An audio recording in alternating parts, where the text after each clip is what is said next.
بسم اللہ الرحمن الرحیم۔ حضرت عمر رضی اللہ تعالیٰ عنہ اور ان کے بیٹے کا واقعہ۔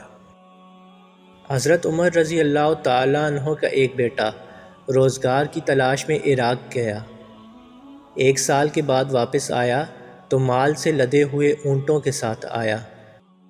حضرت عمر رضی اللہ تعالیٰ عنہ نے پوچھا کہ بیٹے اتنا مال کہاں سے ملا؟ بیٹے نے جواب دیا کہ تجارت کی۔ حضرت عمر رضی اللہ تعالیٰ عنہ نے پوچھا کہ تجارت کے لیے پیسے کہاں سے آئے؟ بیٹے نے جواب دیا کہ چچا نے قرض دیا جو لوٹا چکا ہوں۔ چچا سے مراد کوفہ کا گورنر تھا۔ حضرت عمر رضی اللہ تعالیٰ عنہ نے گورنر کو فوراً مدینے طلب کیا، جو کہ صحابی رسول صلی اللہ علیہ وآلہ وسلم بھی تھے۔ ان سے حضرت عمر رضی اللہ تعالیٰ عنہ نے پوچھا کہ کیا وہاں بیت المال میں اتنی دولت آ گئی ہے کہ ہر شہری کو قرض دے سکتے ہو؟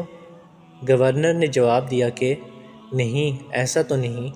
حضرت عمر رضی اللہ تعالیٰ عنہ نے پوچھا کہ پھر تم نے میرے بیٹے کو قرض کیوں دیا؟ اس لیے کیونکہ وہ میرا بیٹا ہے۔ میں تمہیں معزول کرتا ہوں کیونکہ تم امانت داری کے اہل نہیں ہو۔ پھر حضرت عمر رضی اللہ تعالیٰ عنہ نے اپنے بیٹے کو حکم دیا کہ سارا مال بیت المال میں جمع کرا دو، اس پر تمہارا کوئی حق نہیں۔